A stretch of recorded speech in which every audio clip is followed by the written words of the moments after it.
The autumn morning of October 20th, 2015, brought an unusual buzz to the quiet corridors of Buckingham Palace. Staff members hurried through the grand hallways, their footsteps echoing against marble floors that had witnessed centuries of royal ceremonies. Today would be different from any other day in recent memory. The Queen of England was preparing to welcome the president of the world's most populous nation. Elizabeth Windsor, known to the world as Queen Elizabeth II, stood before her dressing room mirror as her lady-in-waiting carefully adjusted the diamond brooch on her powder blue coat. At 89 years old, she had greeted countless world leaders, but this visit carried special weight. China's relationship with Britain had grown increasingly important, and President Xi Jinping's arrival marked the beginning of what many hoped would be a golden era of cooperation between the two nations. The Queen's private secretary knocked gently on the door. "Your Majesty, the Chinese delegation has left their hotel. They should arrive at Horse Guards Parade in 30 minutes. She nodded, her expression calm but alert. Decades of experience had taught her that state visits were delicate dances of diplomacy, where every gesture mattered and every detail had been planned months in advance. Meanwhile, across London, President Xi Jinping sat in the back of an armored vehicle as his motorcade wound through the bustling streets. The 52-year-old Chinese leader gazed out at the historic buildings passing by, perhaps reflecting on the remarkable journey that had brought him to this moment.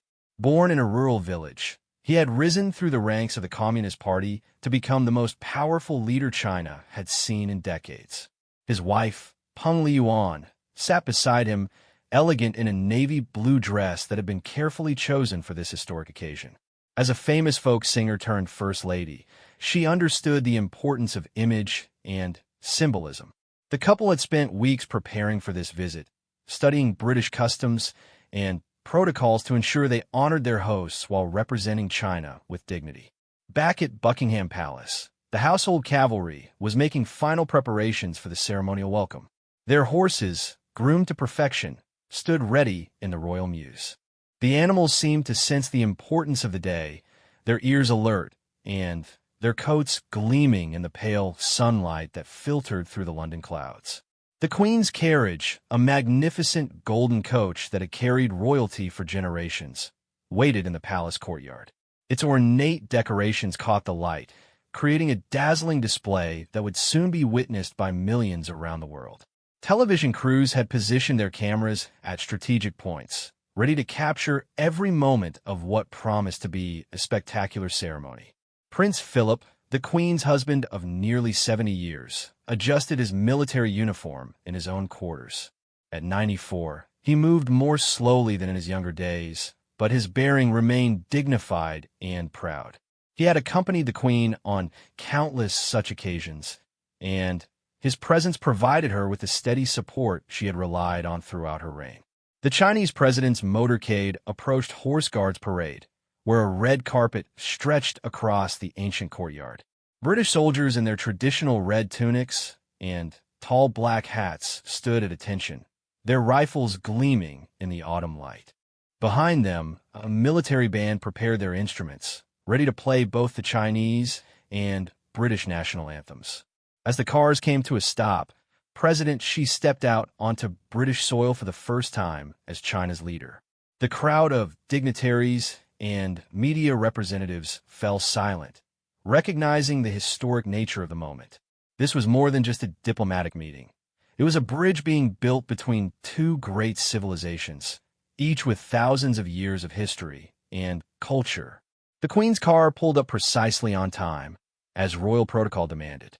She emerged with the grace and poise that had defined her 7 decades on the throne, her handbag clutched in her gloved hand, and her expression warm but regal. The stage was set for a meeting that would be remembered for generations. Prince Philip took his place beside her, and together they walked toward their distinguished guests. The autumn breeze stirred the flags of both nations that flew side by side above the parade ground. In just a few moments, these two remarkable leaders would meet face to face, beginning 4 days that would shape the future relationship between their countries. The world watched as East met West, as ancient traditions prepared to welcome modern diplomacy, and as the longest-reigning British monarch prepared to greet the leader of the world's most populous nation. The ceremony was about to begin, but the real story would unfold in the conversations, gestures, and moments of human connection that would follow. History was being written on the cobblestones of Horse Guards Parade, as two cultures prepared to find common ground in an increasingly connected world. The Queen's welcoming smile and President Xi's respectful bow would be just the beginning of a diplomatic dance that had been years in the making and would have consequences that neither leader could fully predict.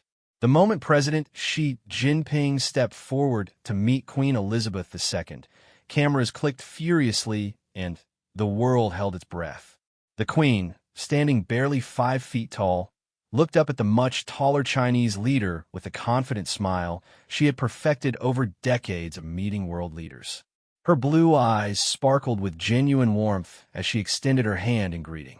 "Your Majesty, it is the greatest honor to meet you," President Xi said in carefully practiced English, his voice carrying the weight of representing 1.4 billion people. He bowed slightly, showing respect for both the Queen personally and the institution she represented. The Queen's response was immediate and gracious. "Mr. President, welcome to Britain. We are delighted to have you here." Behind them, the military band struck up the Chinese national anthem, and President Xi stood perfectly still, his hand over his heart as the familiar melody echoed across the parade ground. The Queen watched respectfully, understanding that this moment meant everything to her guest. When the music finished, the British anthem filled the air, and it was the Queen's turn to stand in reverent attention while her visitor showed his respect for her nation's symbols.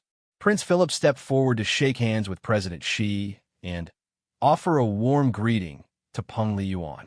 The Duke of Edinburgh, despite his advanced age, moved with the military precision that had characterized his entire adult life.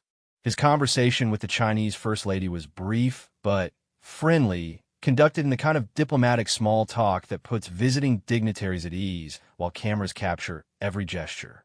The inspection of the Guard of Honor that followed was a masterpiece of choreography that had been rehearsed countless times. President Xi walked slowly down the line of soldiers, each one standing perfectly straight with their rifle at exactly the right angle. The Queen accompanied him, occasionally making quiet observations about the military traditions they were witnessing together. As they moved along the ranks, President Xi paused to admire the soldiers' uniforms and equipment. The Queen explained some of the historical significance of the ceremony, noting that some of these traditions dated back hundreds of years. Her guest listened intently, clearly fascinated by the connection between past and present that British pageantry represented so beautifully. The crowd of invited guests watched in admiration as the two leaders completed their formal inspection. Among them stood diplomats, business leaders, and representatives from both Chinese and British cultural organizations. Many had worked for months to make this visit possible, negotiating everything from a menu for the state banquet to the precise timing of each ceremonial element. When the inspection concluded, the moment everyone had been waiting for arrived. The Queen gestured toward the golden state carriage that would carry them back to Buckingham Palace. President Xi's eyes widened slightly as he took in the magnificent vehicle, its golden surfaces gleaming and its ornate decorations telling the story of British royal history through intricate carvings and metalwork. "This carriage has carried my predecessors for more than 2 centuries," the Queen explained as they approached the magnificent coach. "Today, it is my pleasure to share it with you." President Xi nodded appreciatively, clearly moved by the honor being bestowed upon him. In Chinese culture, such gestures of respect and hospitality carried deep meaning, and he understood that the Queen was offering him something truly special. The footmen, dressed in their traditional royal livery, opened the carriage door with practiced precision. The Queen entered first, settling into the plush red velvet seat with the ease of someone who had made this journey countless times before. President Xi followed, taking care not to disturb the elaborate decorations as he settled beside Britain's longest-serving monarch. As the carriage began to move, drawn by magnificent horses whose hooves clip-clopped rhythmically on the London pavement. Crowds lined the streets to catch a glimpse of the historic procession. Many had waited for hours, holding small flags from both nations and cheering as the golden coach passed by. Children perched on their parents' shoulders waved enthusiastically, while elderly spectators nodded approvingly at the display of British ceremony. Inside the carriage, the Queen and President Xi engaged in quiet conversation as they made their way through the streets of London. The Queen pointed out landmarks and shared stories about the city's history, while her guests asked thoughtful questions about British traditions and customs. Their exchange was warm and natural, two experienced leaders finding common ground despite their very different backgrounds. The procession moved slowly enough for everyone to appreciate the moment. Television commentators around the world described the scene to millions of viewers, noting the significance of this meeting between the representatives of two great civilizations. The golden carriage became a symbol of the bridge being built between East and West, carrying hopes for increased cooperation and understanding. Peng Liyuan followed in a separate carriage with Prince Philip, and their conversation was equally animated. The Duke shared his own observations about London's changing skyline, while the Chinese First Lady expressed her admiration for the care taken to preserve Britain's historical treasures alongside modern development. As Buckingham Palace came into view, its famous facade looking particularly impressive in the autumn sunlight, both leaders knew that the real work of their visit was just beginning. The ceremony had been magnificent, but the private conversations and diplomatic negotiations that would follow would determine whether this visit would be remembered as merely spectacular or as genuinely transformative. The carriage pulled through the palace gates, past crowds of tourists and well-wishers who had gathered to witness this historic moment. The Queen and President Xi stepped out together, ready to begin the next phase of visit that had already exceeded everyone's expectations for diplomatic grandeur and mutual respect.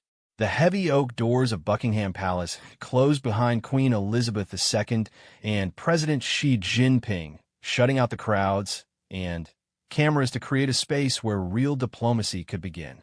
The Queen led her distinguished guests through corridors lined with priceless paintings and artifacts, each telling a story of Britain's long history and global connections. "I thought you might enjoy seeing some of our Chinese treasures," the Queen said as they entered the blue drawing room, where several magnificent pieces of Chinese porcelain were displayed in glass cases. President Xi's face lit up with genuine pleasure as he recognized pieces that dated back to the Qing dynasty, gifts from Chinese emperors to British royalty centuries ago. "These pieces have been cherished here for generations," President Xi observed, bending slightly to examine an intricate blue and white vase. "It brings me great joy to see how well they have been preserved." The Queen nodded, pleased that her guest appreciated the care taken to maintain these cultural bridges between their nations. Their conversation was interrupted by the arrival of Prince Charles, the heir to the throne, who had driven from his country estate to meet the Chinese president. The Prince of Wales had studied Chinese history and philosophy, and his greeting to President Xi included a few words in Mandarin that clearly delighted their visitor. "Your Royal Highness honors us with your knowledge of our language." President Xi responded warmly. The three leaders moved to comfortable chairs arranged near tall windows that looked out over the palace gardens, where autumn leaves created a colorful carpet beneath ancient oak trees. As they settled into conversation, palace staff served tea using the finest bone china, along with small sandwiches and traditional British cakes. President Xi accepted his cup gracefully, noting the delicate pattern painted on the porcelain. "In China, we believe that sharing tea creates understanding between people," he said, raising his cup in a small gesture of friendship. The Queen smiled, clearly enjoying the cultural exchange. "We have that belief here as well, Mr. President. Some of our most important decisions have been made over afternoon tea." Prince Charles added his own observations about the role of ceremony in building relationships, drawing parallels between Chinese and British traditions that seem to bridge thousands of miles and cultural differences.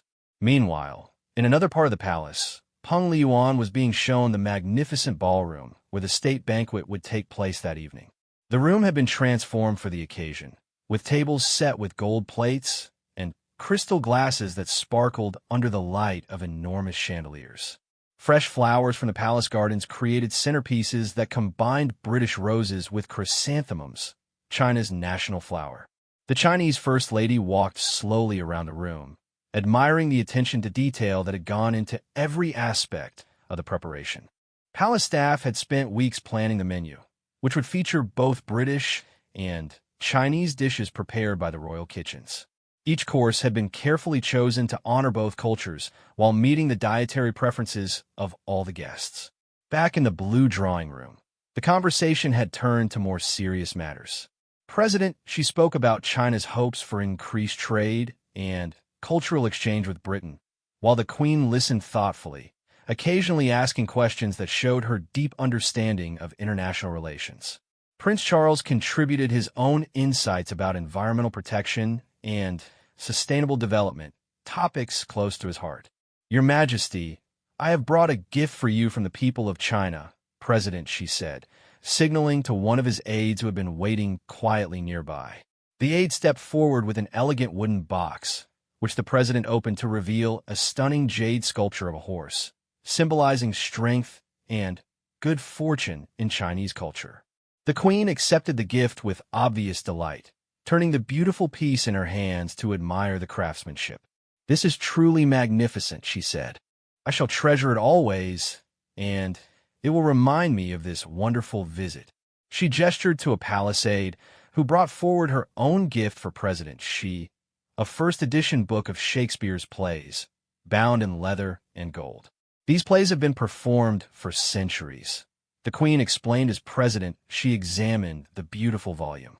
I thought you might enjoy having them in your library, as they represent the best of British literature. The Chinese president thanked her warmly, clearly moved by the personal nature of the gift. As the afternoon continued, the conversation ranged over many topics, from history and culture to the challenges facing both nations in the modern world.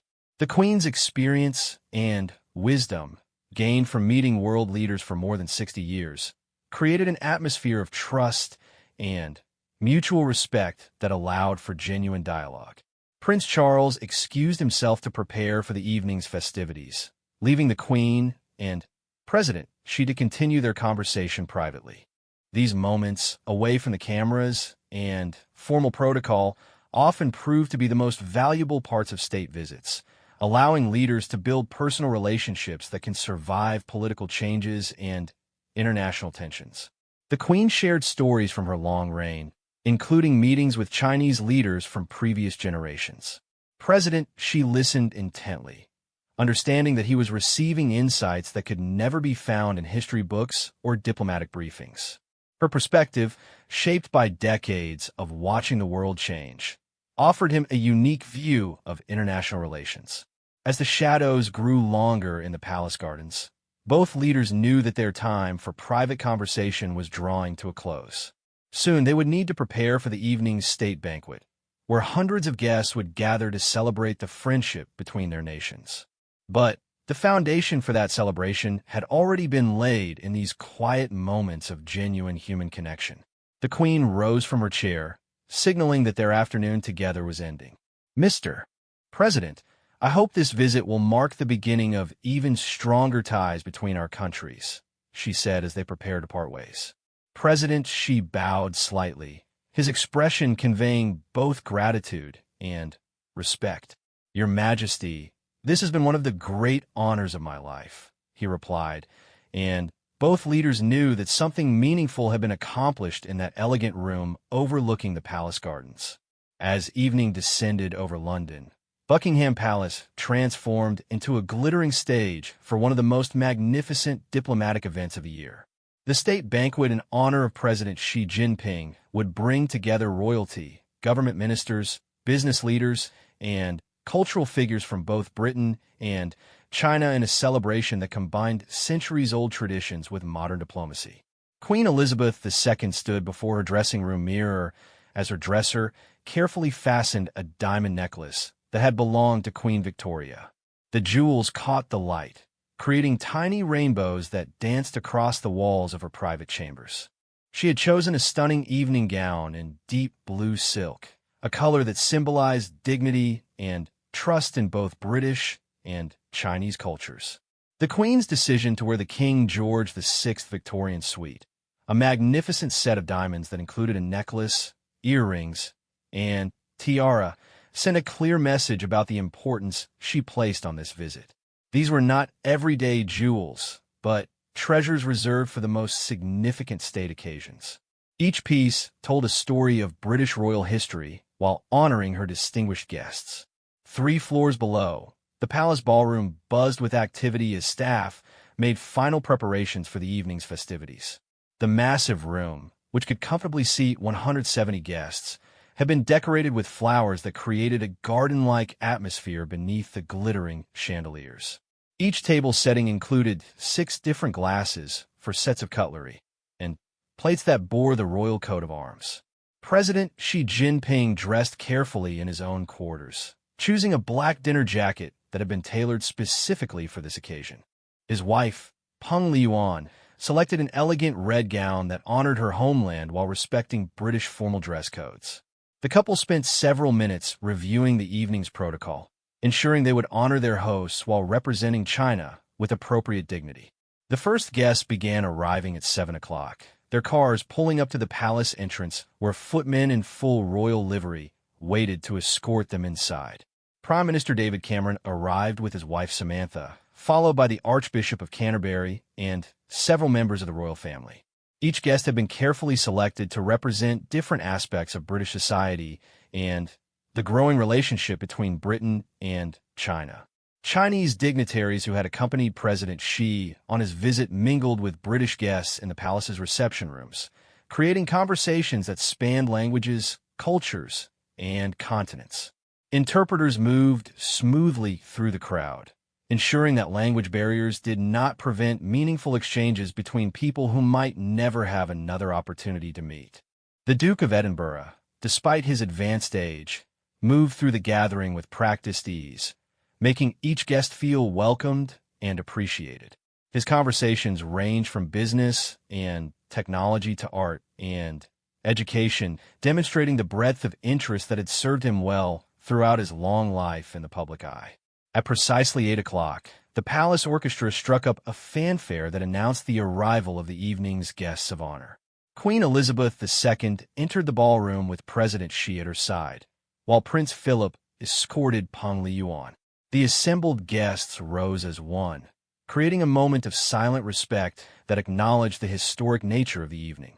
The Queen's tiara sparkled under the chandeliers as she took her place at the head table. With President, she's seated to her right in the position of honor traditionally reserved for the most important state visitors. The seating arrangement had been planned for weeks, with careful attention paid to protocol, language capabilities, and the potential for meaningful conversation between dinner partners.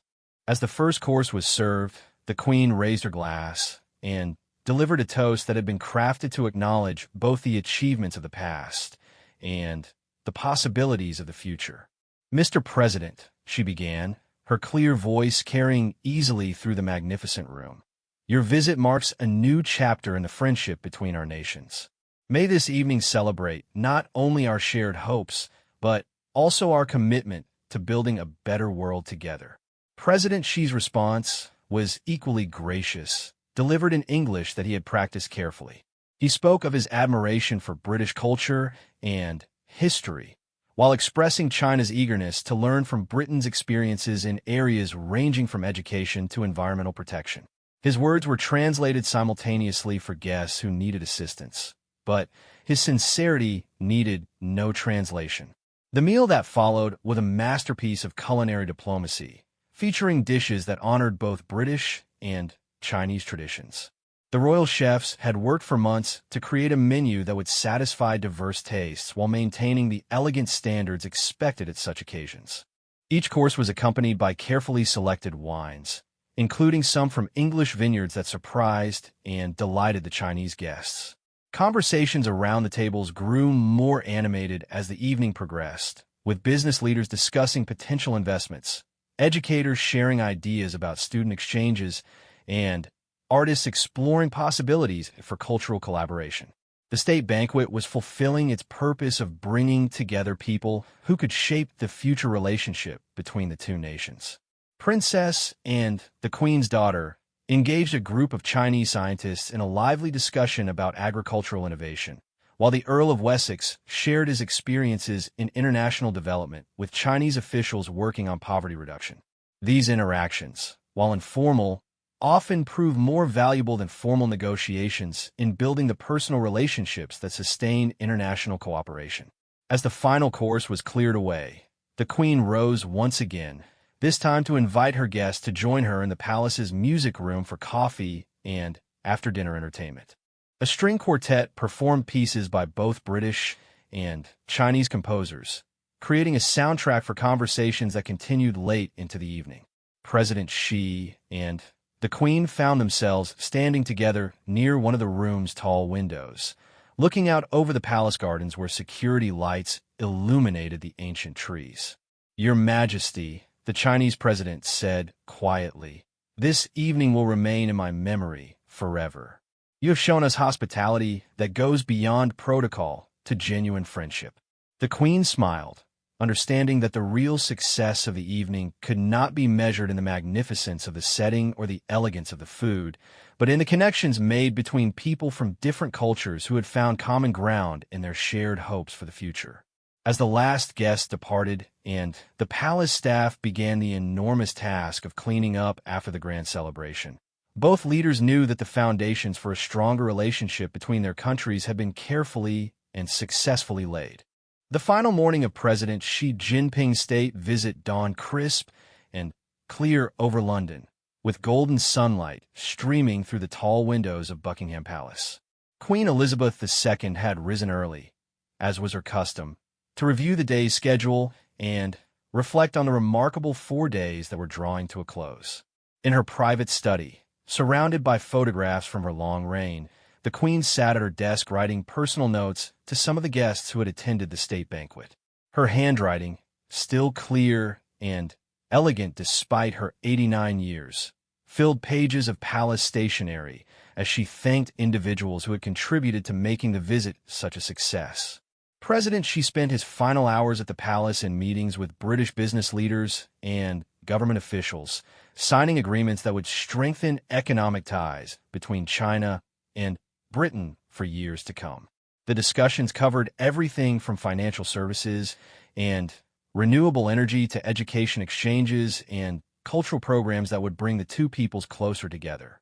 The most significant moment came when President Xi and the Queen met privately one last time in the palace's 1844 room. Named for the year, it was redecorated. Away from cameras and advisors, the two leaders sat in comfortable chairs beside a fireplace where a small fire crackled warmly, creating an atmosphere of intimacy that had characterized their entire relationship during the visit. "Mr. President," the Queen began, "I want you to know how much this visit has meant to me personally. Your respect for our traditions and your genuine warmth have made these days truly special." President Xi leaned forward slightly, clearly moved by her words. "Your Majesty, you have taught me that true diplomacy comes from the heart, not just from treaties and agreements." Their conversation turned to the future, with both leaders expressing hopes that the connections made during the visit would survive the inevitable changes that time would bring to both their countries. The Queen shared her belief that personal relationships between leaders could help nations navigate difficult times, while President Xi spoke of his conviction that understanding between cultures was essential for global peace. As their time together drew to an end, President Xi presented the Queen with a final gift, a silk scroll painted by a renowned Chinese artist depicting the ancient Silk Road that had once connected East and West. "Your Majesty, this represents our hope that we can build a new Silk Road of friendship and cooperation between our nations," he said as the Queen carefully unrolled the beautiful artwork. The Queen's response was to share something even more personal. She led President Xi to a glass display case that contained some of her most precious possessions, including a small jade figurine that had been given to her by Chinese students during a visit to Beijing many years earlier. "This little piece has sat on my desk for decades," she explained. "It reminds me every day that friendship between peoples transcends politics and borders." The formal farewell ceremony took place in the palace courtyard, where the same golden carriage that had brought them together 4 days earlier waited to carry President Xi to the airport. The Queen, dressed in a bright yellow coat that seemed to capture the optimism of the moment, walked slowly with her guest toward the magnificent coach. Prince Philip joined them for the final photographs, his presence lending continuity to a ceremony that marked both an ending and a beginning.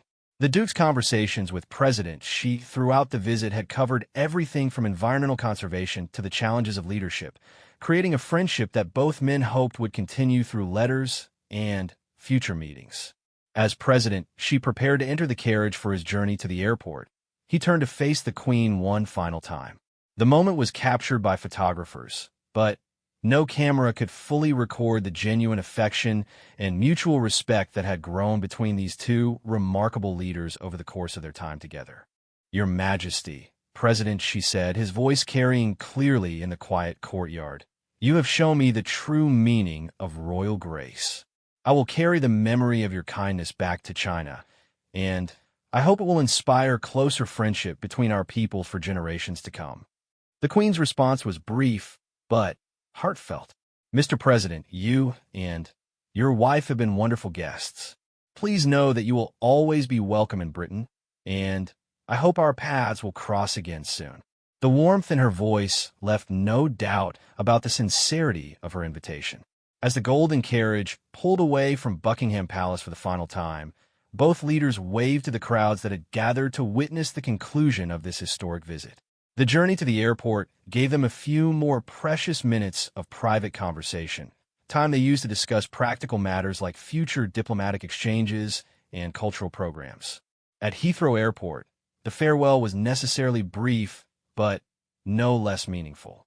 President Xi and Peng Liyuan boarded their aircraft, carrying with them not only the formal agreement signed during the visit, but also memories of genuine human connections that had transformed a diplomatic obligation into a celebration of friendship. The Queen returned to Buckingham Palace as the Chinese presidential aircraft disappeared into the London sky, carrying her guests back to Beijing and a world of challenges very different from those she faced in Britain. But the connections made during those 4 remarkable days would endure, influencing decisions and policies in ways that neither leader could fully predict. In the months and years that followed, the agreement signed during President Xi's visit would lead to increased trade, expanded educational exchanges, and cultural programs that brought British and Chinese people together in venues ranging from universities to theaters. The state visit had achieved its diplomatic goals, but more importantly, it had demonstrated that understanding between vastly different cultures was not only possible, but essential. The Queen would often look at the jade figurine on her desk and think of her Chinese guests, while President Xi would remember the grace and wisdom of Britain's longest reigning monarch whenever he faced particularly difficult decisions. Their meeting had proved that in an age of instant communication and global challenges, the ancient arts of hospitality and personal diplomacy remained as important as ever. The golden carriage returned to the royal mews. The palace staff restored the state rooms to their normal configurations, and Buckingham Palace resumed its usual routines. But something had changed during those 4 extraordinary days, something that would continue to influence the relationship between Britain and China long after the last photograph had been taken and the final speech delivered. The visit had created a bridge between 2 great civilizations, built on mutual respect, genuine friendship, and shared hopes for a peaceful and prosperous future.